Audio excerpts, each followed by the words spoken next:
सुभाषचंद्र बोस यांच्या जयंतीनिमित्त नागपूर जिल्ह्यातील आशीर्वाद नगर येथील तिरळे कुणबी समाजभवनात भव्य योगासन स्पर्धेचे आयोजन करण्यात आलं। पतंजली योगपीठ हरिद्वारच्या दिशानिर्देशनानुसार या स्पर्धेचे आयोजन नागपूर जिल्हा योग समितीद्वारे प्रदीप काटेकर, छाजूराम शर्मा, उर्मिला जुवारकर, पंकज बांते यांच्या मार्गदर्शनात करण्यात आलं। या स्पर्धेमध्ये 40 मुले-मुली सहभागी होऊन त्यांनी नटराजासन, पादहस्तासन, भूनमनासन, बकासन, धनुरासन, वीरभद्रासन, पद्म शीर्षासन यासारख्या कठीण आसनांचं सहज प्रात्यक्षिक करून आपल्या योगासन कौशल्याचं प्रदर्शन करून उपस्थितांना आपल्या लवचिक शरीर यष्टीचा परिचय दिला।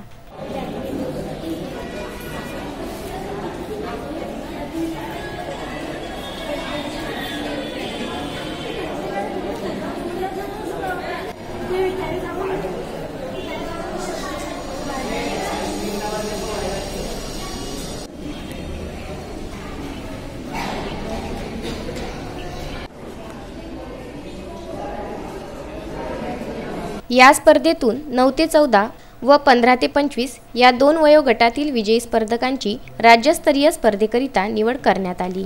स्पर्धेचे निकाल योग्य व निष्पक्ष होण्याकरिता जिल्हा योगासन असोसिएशनचे योगासन तज्ज्ञ संदेश खरे व त्यांच्या चमूंनी पंचांची भूमिका सुरेखपणे पार पाडून विजेत्या चमूंना मेडल व प्रशस्तीपत्र तसेच स्पर्धेत सहभागी सर्व स्पर्धकांना नगरसेविका स्नेहल बिहारे व भारत स्वाभिमानचे जिल्हाध्यक्ष प्रदीप काटेकर, पतंजली योग समितीचे जिल्हा प्रभारी छाजूराम शर्मा यांच्या हस्ते प्रशस्तीपत्र देऊन सन्मानित करण्यात आलं। पियुष जिंजुवाडिया, विदर्भ न्यूज, सावनेर।